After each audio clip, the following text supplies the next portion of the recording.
Upfront Books presents I Once Was Lost, What Postmodern Skeptics Taught Us About Their Path to Jesus, written by Don Everts and Doug Schaupp, and narrated by Theodore O'Brien. Dedication. We dedicate this book to Malin Chu Young. Malin, this book would never have made it to print without your many hours of labor. Thank you for your tireless writing assistance and your deep love for those who have never met Jesus. Introduction. Meet the authors, all 2,000 of them.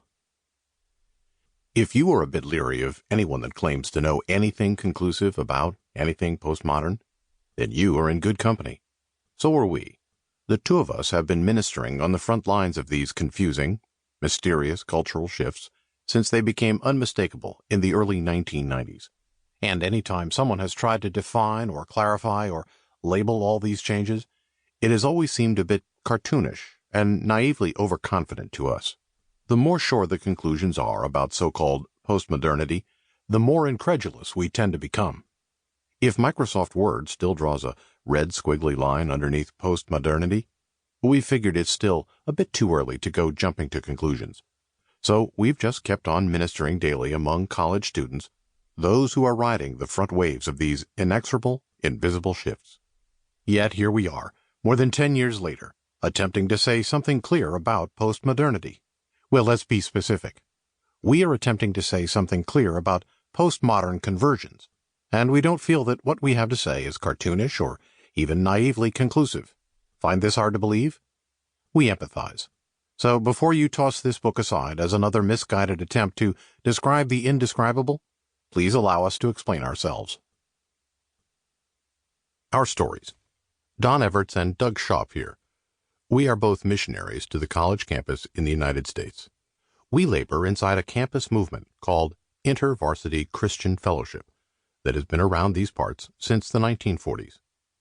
As members of this InterVarsity movement, we walk alongside college students as they consider the world of faith in general and the revolution of Jesus in particular.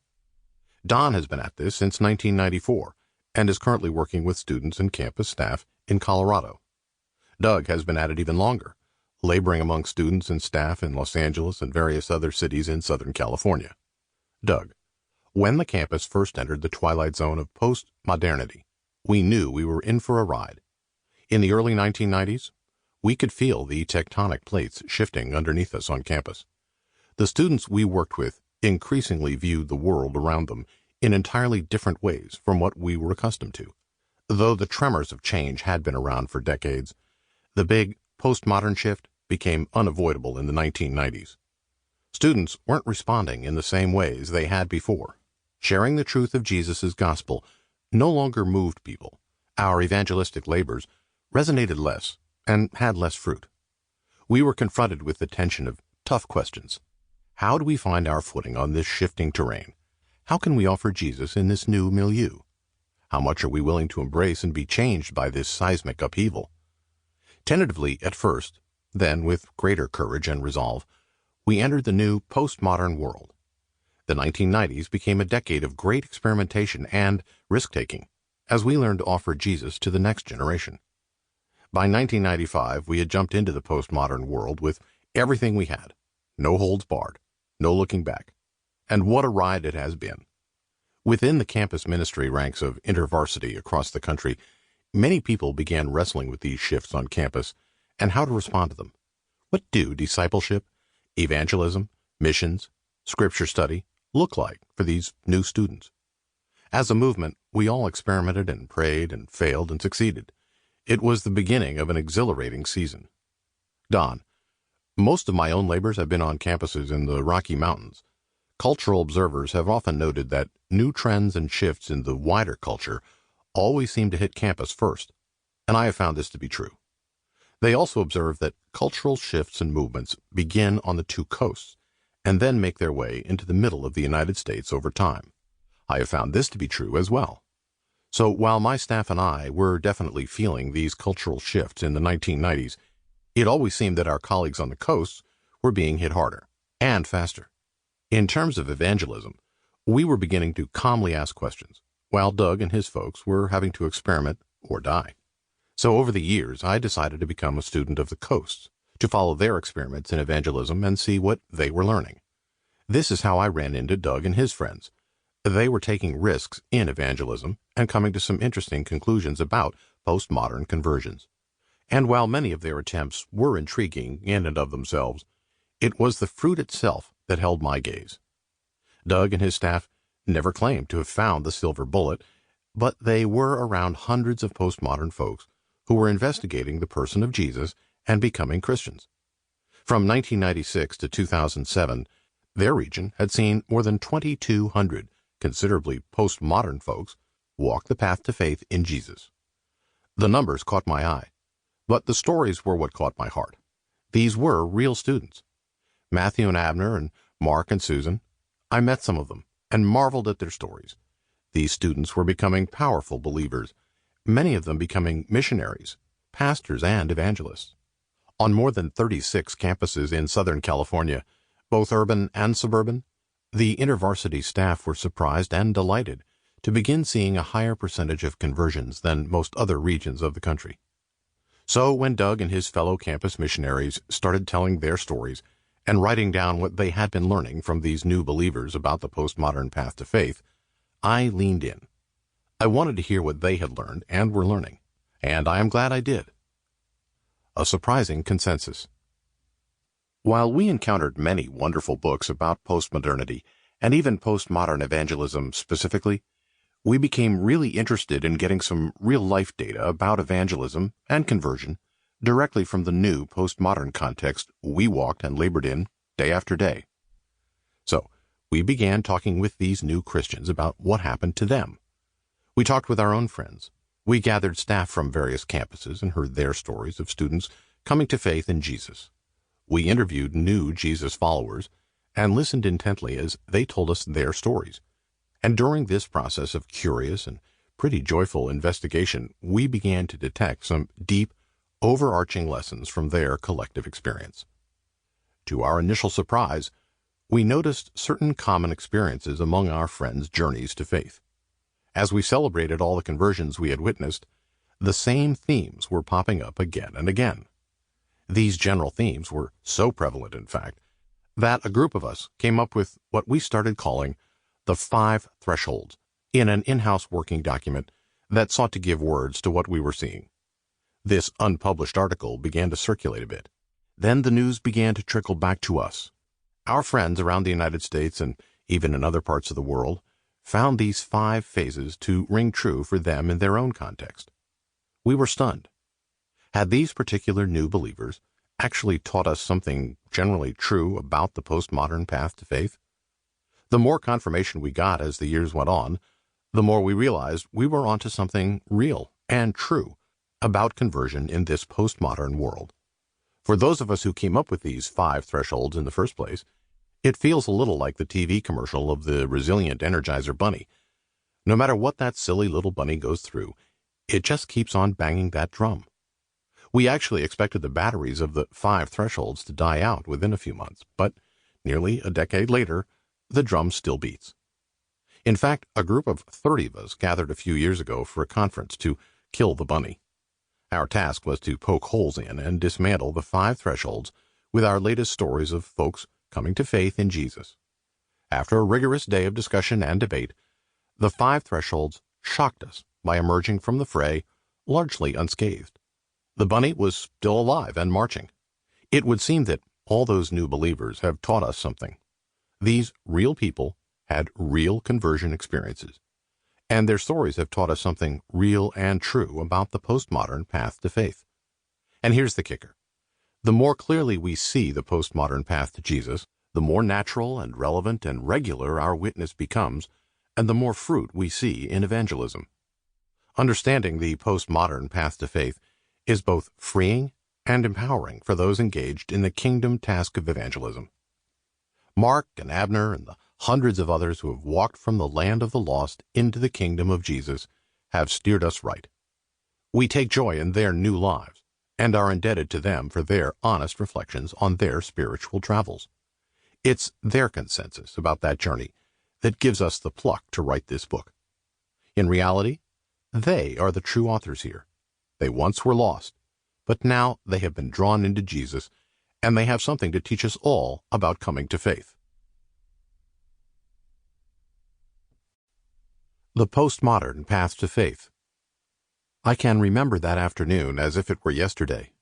I, Doug, was standing out in the middle of the green grass of the quad on campus, singing as loudly as I could.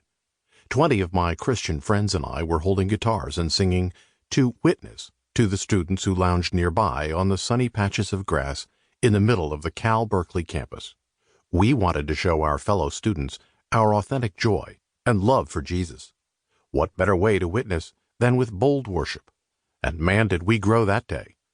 It was a profound faith experience for all of us who were willing to be fools for Christ. We stood publicly and shamelessly for the gospel. Our faith was tested and affirmed. But as for those who were trying to catch some rays on the lawn, well, no one was curious about issues of faith after our public spectacle. Instead of being attractive or intriguing witnesses for Christ, we were just one more random thing in their day, it seemed. Our bold worship had grown our faith, but it made for weak evangelism. Our fatal flaw? We came up with our evangelistic strategy while we were alone in a room together with a bunch of Christians. Not once in our brainstorming and planning did we ask where our non-Christian fellow students were coming from. Not once did we try to find out what they might need to take a step toward Jesus. We were mostly coming up with something we wanted to do, not something that would be actually helpful to those unsuspecting sunbathers in the quad. I'll never forget that afternoon. Over the past 20 years, we have had many such awkward moments as we slowly learned, helter-skelter, to walk the path of faith with our skeptical and cynical friends.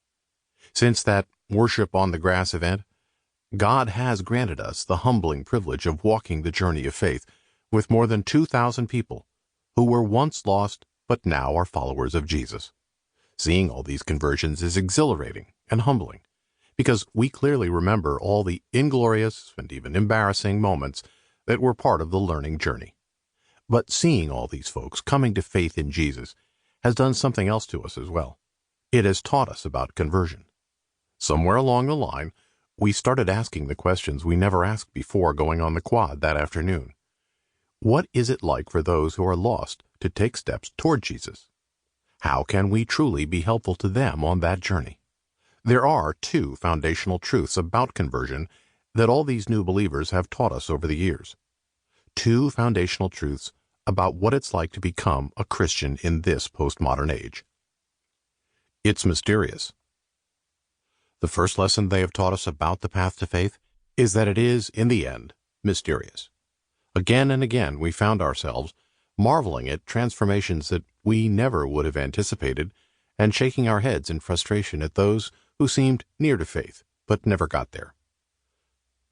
The gospel seeds that had been planted in some grew in spite of the weakness of our efforts. Other seeds that we tended with great care never took root. Ultimately, the postmodern path to faith is a mystery. It reminds us of the truth of Jesus' parable in Mark 4, verses 26 to 27. This is what the kingdom of God is like. A man scatters seed on the ground. Night and day, whether he sleeps or gets up, the seed sprouts and grows, though he does not know how. As kingdom farmers in postmodern soil, we must welcome this mysterious nature of that path to faith. In fact, there is something spiritually liberating when we admit and declare what is beyond us and where we are powerless. We cannot create life. It is impossible for us to predict why some of our friends will choose Jesus and why others just won't. We don't know how to change hearts. We don't know which seed will take root and which will bounce off the hardened ground. This lesson has freed us from the modern temptation to view conversion as mostly a psychological phenomenon, an inner event that can be controlled and manipulated and triggered if we preach the gospel just right, sing the worship songs loud enough, and dim the lights at just the right time. If conversion were psychological and controllable by humans, we'd be under a lot of pressure to get it done. Our friends have reminded us that conversion is much more soul-deep and mysterious than all that. The path to faith is mysterious. To admit that is liberation. The monkey is off our back and onto God's back where it belongs. The scriptures teach us that God is ultimately in control of salvation. In John 6, verses 44-65, Jesus reminded his followers that no one can come all the way down the path to Jesus unless God calls them. When we plan outreach events, when we pray for our neighbors, when we consider whether to honestly answer the friend who asks about why we serve the poor, let us learn from the farmer in the parable. Let us look the seed in the eye and say, "You are a mystery to me.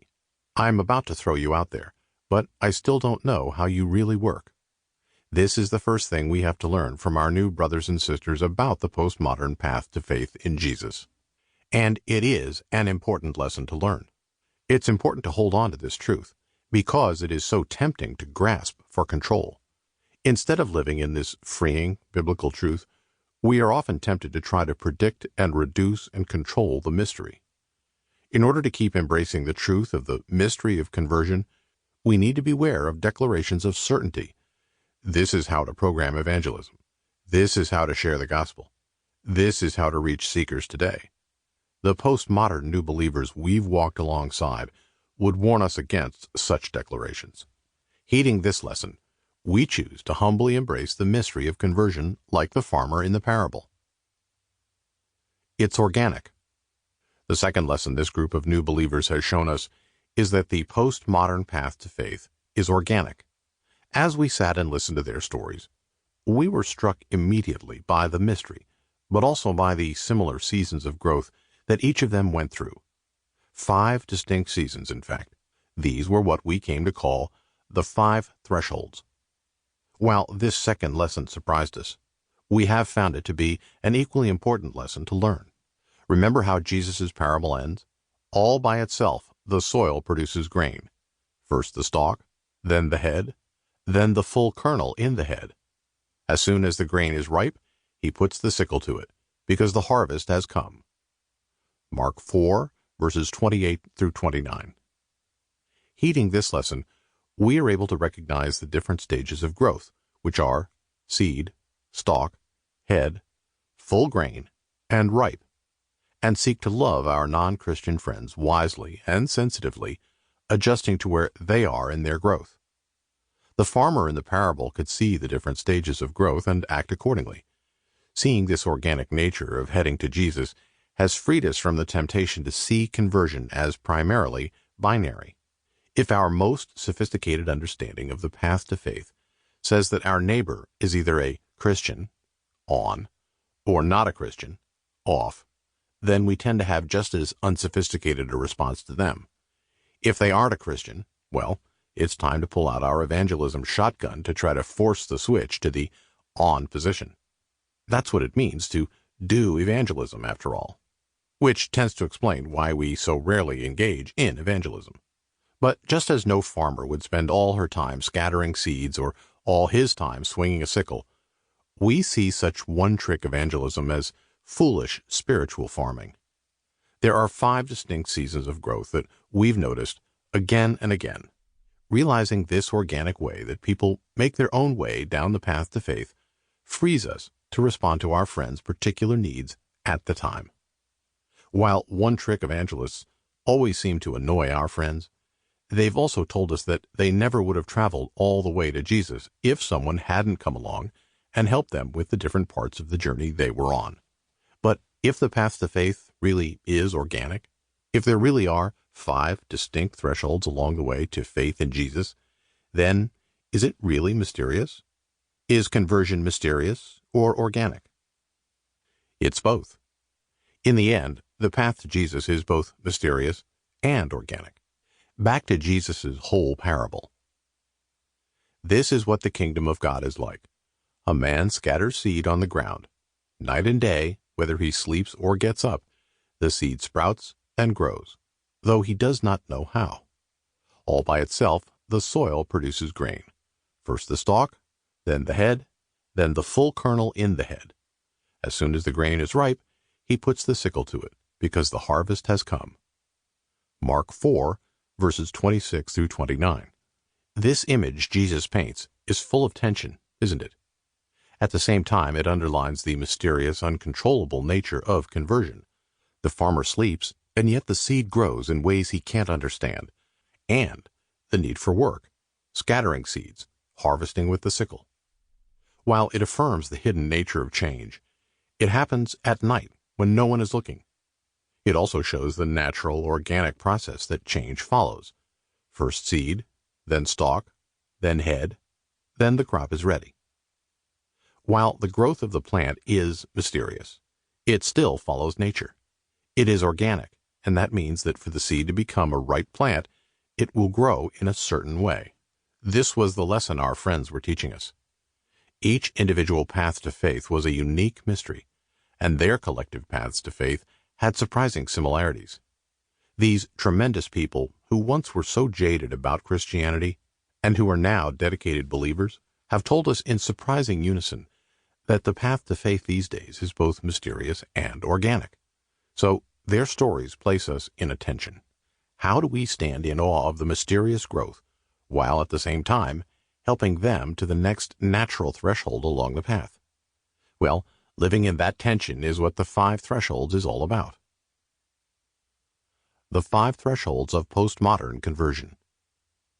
So, what are these similar landscapes along the path to faith? These so-called thresholds of postmodern conversion. Of course, these look different in different people. They are paced differently. They are always experienced in the very real-life colors and context of each person. Enough qualifiers yet? But there are 5 significant shifts that tend to go on in postmodern folks as they come to faith. First, our friends moved from distrust to trust. Somewhere along the line, they learned to trust a Christian. Mark was guarded and aloof. He did not trust us Christians. This kept him far away from exploring Jesus with us. It was impossible for him to shed that distrust. But then, something wonderful and mysterious happened, and Mark crossed this threshold. Second, they moved from complacent to curious. The fact that our friends actually came to trust a Christian didn't necessarily mean that they were at all curious about Jesus. Matthew, for example, had started trusting a Christian, but was pretty uninterested in Jesus. Matthew was successful and had everything going for him, and had no reason at all to be curious about Jesus. But then something wonderful and mysterious happened, and Matthew crossed this threshold. Third, our friends moved from being closed to change to being open to change in their life. Interestingly, this always seemed to be the hardest threshold to cross. Not for all of them, but for most of them. Abner, for example, had started trusting some Christians and was even asking questions about Jesus. He was very curious, but he had no interest at all in examining his personal life. That was off limits. But then something wonderful and mysterious happened, and Abner crossed this threshold. The 4th threshold is the move from meandering to seeking. Even when our friends became curious about Jesus and open to change in their life, it didn't necessarily follow that they began actively, purposefully seeking God. It was more natural for them to meander.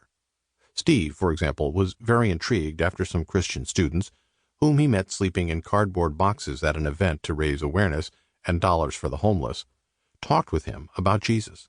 Steve accepted invitations to Bible studies, worship, and even to a mission trip to Mexico.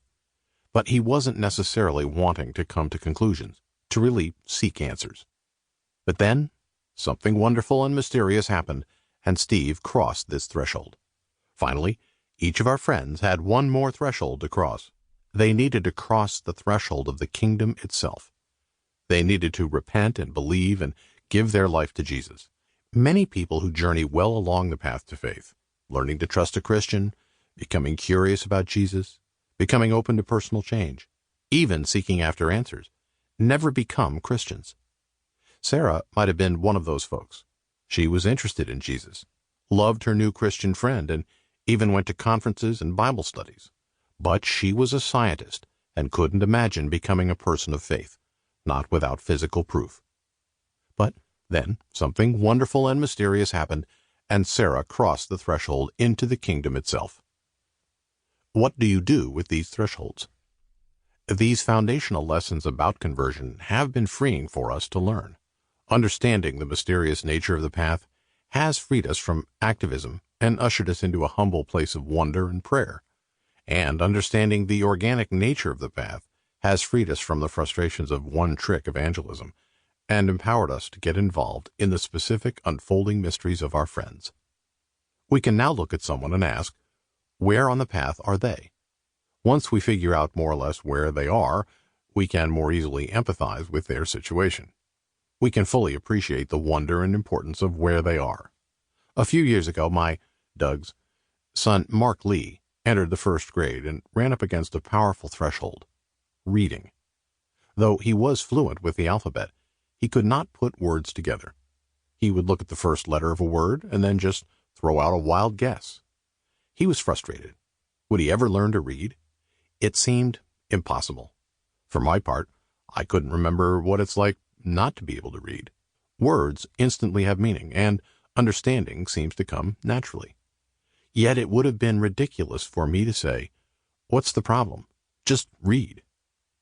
We see learning to read as crossing over a threshold. On Mark Lee's side, the threshold seems intimidating and insurmountable. He almost can't imagine life on the other side. For us, the threshold seems easy to cross, almost insignificant. The spiritual thresholds that our non-Christian friends go through today are just like this. From where they stand, that next threshold seems insurmountable, no matter how obvious or easy it appears to us. They are in the land of the lost, which colors how each successive threshold appears to them. Lostness, of course, looks different depending upon your perspective and personality. It is like getting lost while driving. Take our friend Jenny, for example. When she drives and gets lost, she is often so caught up in the scenery or the conversation that for a long time she doesn't even realize she's lost. She just keeps going farther and farther from her intended destination. Then there are those like me, Doug. I know when I am lost, but I'm pretty sure I can figure it out by intuition. I admit I am lost, but I expect I'll find my way any minute now, as soon as I turn the next corner.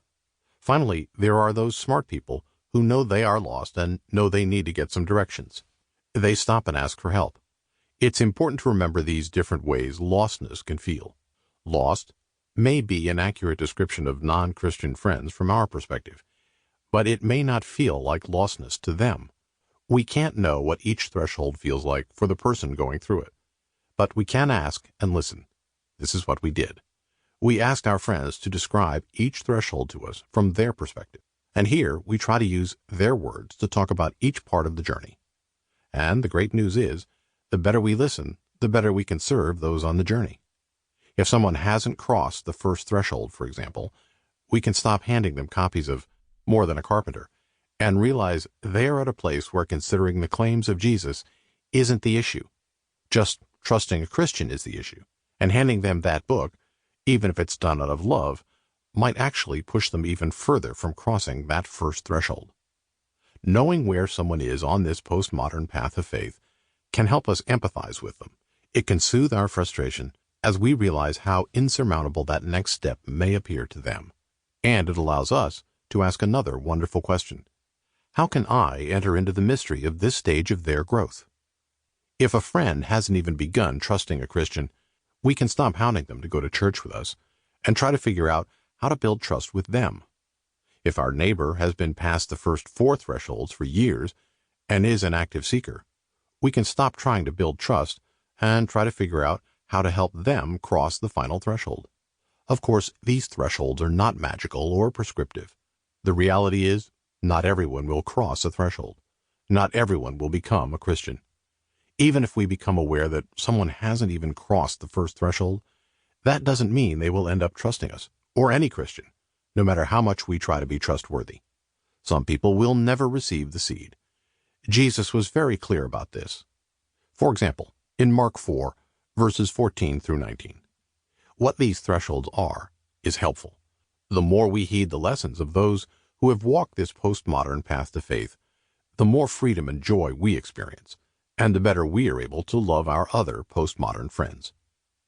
In the next 5 chapters of this book, we will look more carefully at each successive threshold. We will highlight their characteristics by telling the stories of some of our friends, and we'll consider what we have learned about stepping into the mystery of crossing each specific threshold with our friends. After walking through each of the 5 thresholds, Sample complete. Ready to continue?